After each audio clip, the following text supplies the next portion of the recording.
Hola, muy buenas a todos. En esta videoclase vamos a hablar sobre las fuerzas de fricción.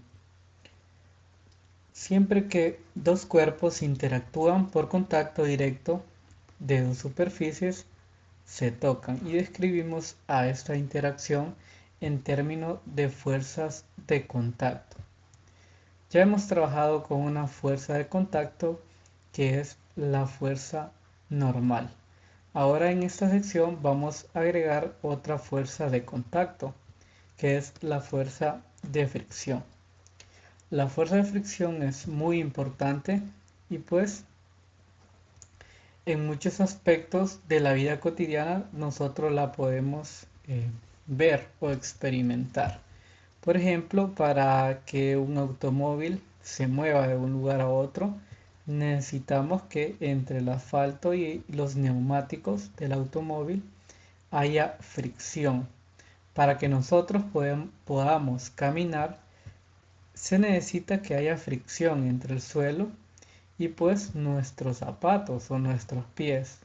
Cuando, por ejemplo, cuando nosotros queremos agarrar un vaso o cualquier cosa que nosotros queramos agarrar, debe haber cierta fricción para que nosotros podamos detener algo con la mano. Si no existiese fricción, ¿verdad? Todo sería resbaladizo y no pudiéramos hacer prácticamente nada. Vamos a reconocer entre dos tipos de fricciones, entre la fricción cinética y la fricción estática. Por ejemplo, si se intenta deslizar una caja pesada con libros por el piso, la caja no se moverá si no se aplica cierta fuerza mínima para moverse. Esto hablamos también un poco acerca en el laboratorio, ¿verdad? Hablamos sobre la distinción entre fricción cinética y fricción estática. Ahora, luego que la caja comienza a moverse, y casi siempre podemos mantener el movimiento con menos fuerza de la que necesitamos inicialmente, ¿verdad? Y eso también se los mencionaba en el laboratorio, que los experimentos dicen que la fuerza de fricción, perdón, la fuerza que nosotros ocupamos para mantener en movimiento a un objeto generalmente es menor que la fuerza que nosotros ocupamos inicialmente para poner en movimiento a ese objeto. Entonces, por ejemplo, acá podemos ver la fuerza de contacto que apunta en este sentido debido a la componente de la fuerza normal y la componente de la fuerza de fricción, ¿verdad? Que tanto la componente normal y la componente de la fuerza de fricción son fuerzas de contacto. Ahora, a la componente que es paralela a la superficie y es perpendicular a n, a la normal, a esa fuerza le llamamos fuerza de fricción. La dirección de la fuerza de fricción siempre será opuesta al movimiento relativo de las dos superficies, ¿verdad? El movimiento entre la superficie y la superficie del objeto. Ahora, si el objeto se está moviendo con respecto a la superficie, a este tipo de fuerza de fricción le vamos a llamar fuerza de fricción cinética. Normalmente lo vamos a escribir como F sub K. Bajo cierto experimento se ha demostrado que la magnitud de la fuerza de fricción suele aumentar al aumentar la fuerza normal. Entonces acá podemos ver una relación directa de la magnitud de la fuerza de fricción con la normal. Se le agrega un factor de proporcionalidad aquí a la ecuación 5.5 que nos da la magnitud de la fuerza de fricción cinética. Ahora, a este factor de proporcionalidad se le conoce como coeficiente de fricción cinética, que este coeficiente será más pequeño cuando tenemos una superficie resbalosa y entre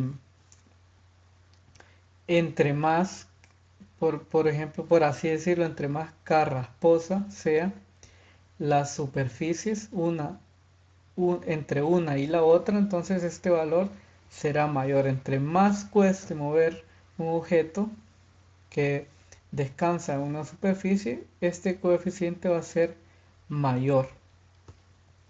Ahora, entonces, ¿verdad? La fuerza de fricción cinética será igual al coeficiente de fricción cinética por la normal. Así vamos a definir la fuerza de fricción cinética.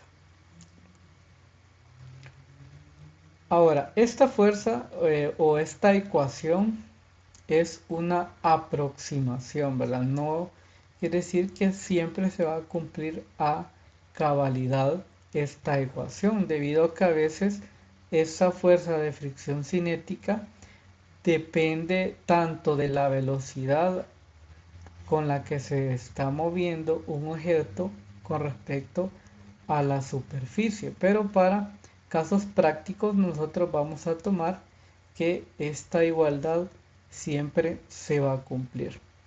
Ahora, la fuerza de fricción nosotros la podemos ver como interacciones entre moléculas entre una superficie y la otra.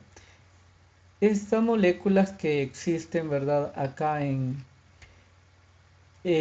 este bloque, por ejemplo, y en el piso, interactúan electromagnéticamente y esa interacción hace que se cree una fuerza electromagnética entre las superficies y eso es lo que a mí me genera la fuerza de fricción.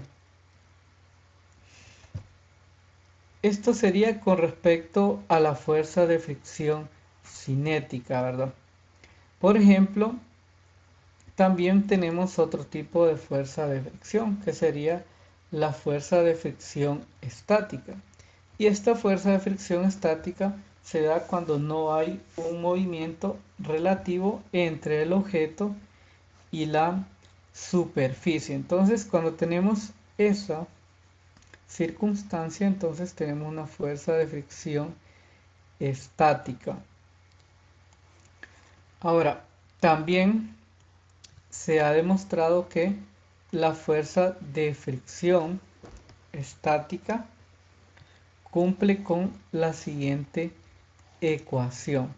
Tenemos que la fuerza de fricción estática es menor o igual a mu sub s por la normal, donde mu sub s es el coeficiente de fricción estática multiplicado por la normal. Ahora, también como nosotros lo veíamos en el laboratorio, por ejemplo, yo acá tengo una caja y a esta caja le aplico una tensión, ¿verdad? Pero si yo no le aplico la tensión o la fuerza correcta para poder mover la caja o para vencer la fricción estática entre la superficie y la caja, yo no voy a poder mover la caja. Y a medida que yo voy aumentando la tensión, así también va aumentando la fuerza de fricción estática. Hasta que llega un momento en el cual yo llego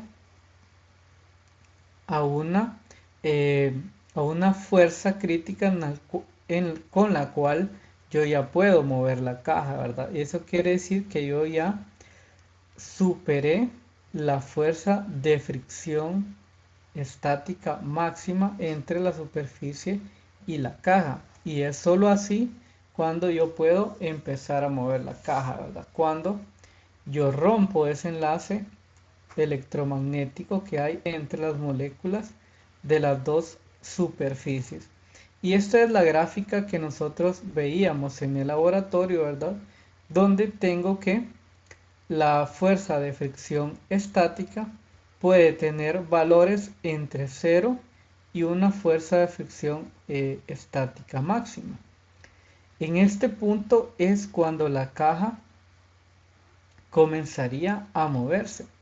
Y cuando la caja comienza a moverse, la fuerza de fricción decae a la fuerza de fricción cinética.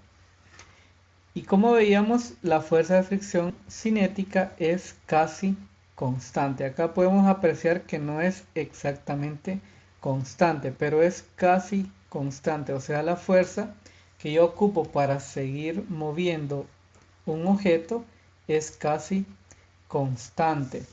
Y es menor, también hay que recalcar eso, que es menor que la fuerza de fricción estática máxima, ¿verdad? Quiere decir que yo necesito una fuerza mayor para empezar a mover la caja, pero una fuerza menor que la fuerza de fricción estática máxima para mantenerla en movimiento. Y esto es también lo que veíamos en el laboratorio, ¿verdad?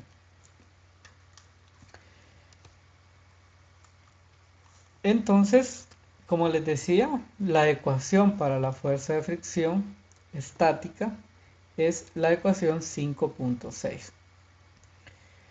Y la igualdad acá únicamente se cumple cuando la fuerza aplicada alcanza el valor crítico y en ese valor crítico el movimiento, ¿verdad?, estará a punto de iniciar. Entonces, eso es lo que les decía, ¿verdad? Esta es una desigualdad y la fuerza de fricción estática puede variar desde un valor de 0 hasta un valor máximo. Y bueno, eso sería la teoría detrás de la fuerza de fricción cinética y la fuerza de fricción estática. Para reforzar un poco pues el conocimiento de esta teoría, vamos a realizar un ejercicio.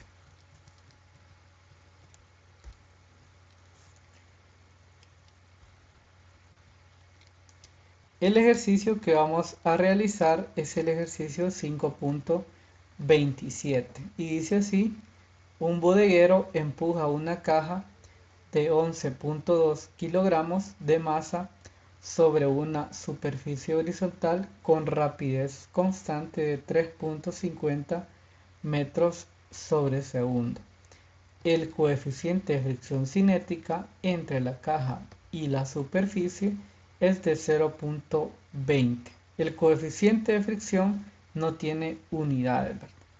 Inciso A. ¿Qué fuerza horizontal debe aplicar el trabajador para mantener el movimiento? Inciso B. Si se elimina la fuerza calculada en el inciso A, ¿qué distancia se deslizaría la caja antes de detenerse?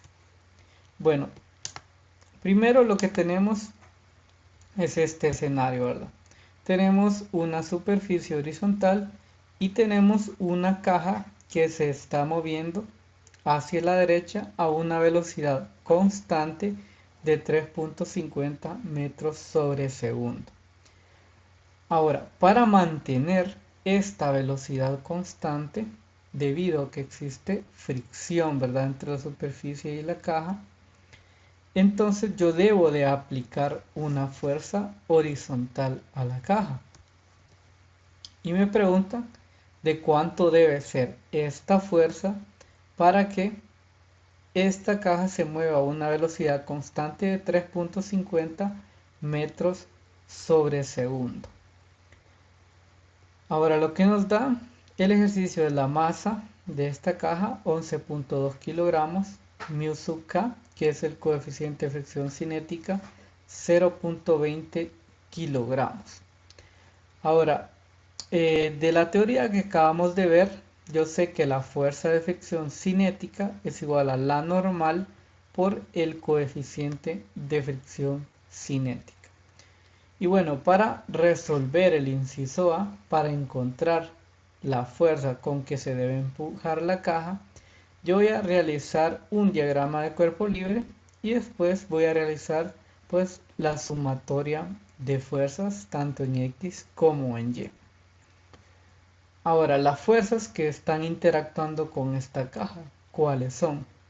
Pues tengo por acá la normal hacia arriba, que es perpendicular a la superficie, la fuerza que le estoy aplicando a la caja, que va hacia la derecha, la fuerza de fricción que se opone al movimiento y va hacia la izquierda, y el peso que va hacia abajo, ¿verdad? Hacia menos Y. Entonces, esas serían las cuatro fuerzas que están interactuando con esta caja.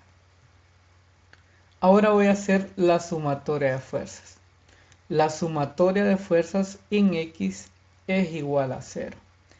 Y ahora aquí se preguntarán, ¿por qué es igual a 0 si esta caja se está moviendo? Pues es igual a 0 debido a que esta caja se está moviendo a velocidad constante. Y si la velocidad es constante, la aceleración es igual a 0. Y por lo tanto el término derecho de esta ecuación sería igual a 0. Entonces, la fuerza en X, ¿cuáles son las fuerzas en X? Tengo la fuerza menos la fuerza de fricción. Entonces tengo que la fuerza es igual a la fuerza de fricción. O sea, la fuerza que yo le ejerzo a la caja debe ser igual a la fuerza de fricción que se opone al movimiento, ¿verdad? Entonces, y la fuerza de fricción yo la puedo reemplazar por la normal multiplicado por mu sub k. Entonces la fuerza es igual a la normal por mu sub k. Ahora, la normal. ¿Cuánto sería la normal? Ahora, para saber cuánto es la normal, voy a hacer la sumatoria de fuerzas en Y. Y la sumatoria de fuerzas en Y es igual a 0 debido a que la caja no se está moviendo en Y, solo se está moviendo en X, ¿verdad? Entonces tengo la normal menos el peso igual a 0. Entonces, la normal es igual al peso. Entonces tendría que la fuerza sería igual a la normal, que es igual al peso, por mu sub k. Entonces tengo la fuerza igual a el peso. El peso sería igual a mg, la masa por la gravedad, por mu sub k. Entonces tendría que la fuerza es igual a la masa, 11.2 kilogramos, la gravedad, 9.8 metros sobre segundo al cuadrado, por mu sub k, 0.20. Y esto es igual a 22 newton. O sea que la fuerza que le debo de aplicar yo a esta caja para mantenerla a esta velocidad constante es de 22 newton. Y eso respondería al inciso A. El inciso B dice, si se elimina la fuerza calculada en el inciso A, ¿qué distancia se deslizaría la caja antes de detenerse? Ahora, como les decía al principio, que esta fuerza es la encargada de que esta caja se esté moviendo a esta velocidad. Si yo le dejo de aplicar esta fuerza a la caja, entonces la caja comenzaría a detenerse gradualmente hasta llegar a un punto en el que se detiene, ¿verdad? Entonces, si yo le quito la fuerza a la caja, la velocidad ya no sería constante, sino que la velocidad iría disminuyendo hasta que llegaría a una velocidad igual a 0, hasta que se detendría, ¿verdad? Y ahí se detendría la caja, se detendría debido a la fuerza de fricción. Ahora vamos a ver cuánto puede recorrer la caja antes de detenerse si yo le quito esa fuerza. Y bueno, por aquí lo tengo. La fuerza es la encargada que la caja se mueva a velocidad constante. Si se elimina de fuerza, la caja ya no se movería a velocidad constante. Y bueno, ¿qué es lo que yo debo de hacer inicialmente? Pues lo que yo voy a hacer inicialmente es que voy a hacer la sumatoria de fuerzas. Ahora, la sumatoria de fuerzas en X ya no sería igual a 0, porque ahora la caja va a estar acelerando y va a estar acelerando hacia la izquierda, ¿verdad? Porque la caja en algún momento se va a detener. Entonces, la sumatoria de fuerzas en X sería igual a la masa por la aceleración en X. Y las fuerzas en X ahora solo sería la fuerza de fricción, porque ya eliminé esta fuerza y es lo que me dice el inciso B, ¿verdad? Si elimino esta fuerza, entonces elimino la fuerza que le estoy aplicando a la caja, entonces solo me quedaría la fricción apuntando hacia la izquierda, menos la fricción igual a la masa por la aceleración en X. Ahora la fricción ya vimos, ¿verdad?, que es igual a mg por mu sub k, igual a la masa por la aceleración en X. Entonces, despejando para la aceleración en X, me quedaría igual a menos g por mu sub k, que esto es igual a menos 9.8 metros sobre segundo al cuadrado por 0.20. Y esto es igual a negativo 1.96 metros sobre segundo. Ahora, que sea negativa la aceleración tiene bastante sentido, ¿verdad? Porque si la aceleración sería positiva, quiere decir que la caja iría acelerando, o sea, la velocidad iría aumentando.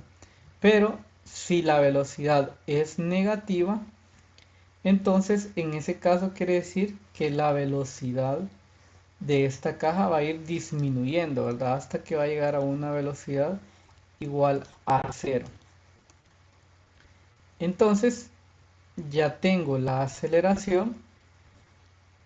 Una vez que tengo la aceleración, voy a utilizar una ecuación de la cinemática para encontrar la distancia total recorrida. Ahora, por acá yo tengo dos ecuaciones que me involucran X. Por ejemplo, acá tengo la ecuación 2.12 y yo tengo que ver cuál me conviene más utilizar. Por ejemplo, acá yo tengo un término del tiempo, pero en ningún momento yo tengo el tiempo para calcular, o sea, tendré que calcular el tiempo en el cual la caja se detuvo.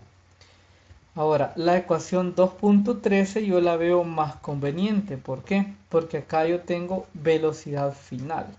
Esta velocidad final sería 0, porque la caja se detendría finalmente, ¿verdad? La velocidad inicial pues sería la velocidad con que la caja se estaba moviendo inicialmente, ¿verdad? 3.50 metros sobre segundo. La aceleración la acabo de sacar, la posición es lo que yo deseo y la posición inicial pues simplemente puedo decir que es igual a 0, ¿verdad? Desde el punto donde yo comienzo a medir, que sería x igual a 0. Entonces voy a utilizar la ecuación 2.13. Tengo que la velocidad final es igual a 0. La velocidad inicial es igual a 3.50 metros sobre segundo. La posición inicial es igual a 0. Entonces, despejando para x de la ecuación 2.13, me quedaría al final que x es igual a menos la velocidad inicial en x al cuadrado entre 2 por la aceleración en x. Y todas estas variables que tengo por acá ya las conozco, ¿verdad? Entonces tengo que la velocidad inicial es de 3.50 metros sobre segundo al cuadrado y esta velocidad al cuadrado entre 2 por negativo 1.96 metros sobre segundo al cuadrado, que es la aceleración que tiene la caja después de que yo le quito la fuerza, ¿verdad? Entonces, introduciendo estos datos a la calculadora, me da que la distancia que viajó es de 3.12 metros. Entonces, ¿verdad? Después de que yo le quito la fuerza a esta caja, la caja se sigue moviendo 3.12 metros antes de llegar a una velocidad final igual a 0. Y bueno, eso sería la solución de este ejercicio. Si tienen alguna duda o comentario, pues me lo hacen saber.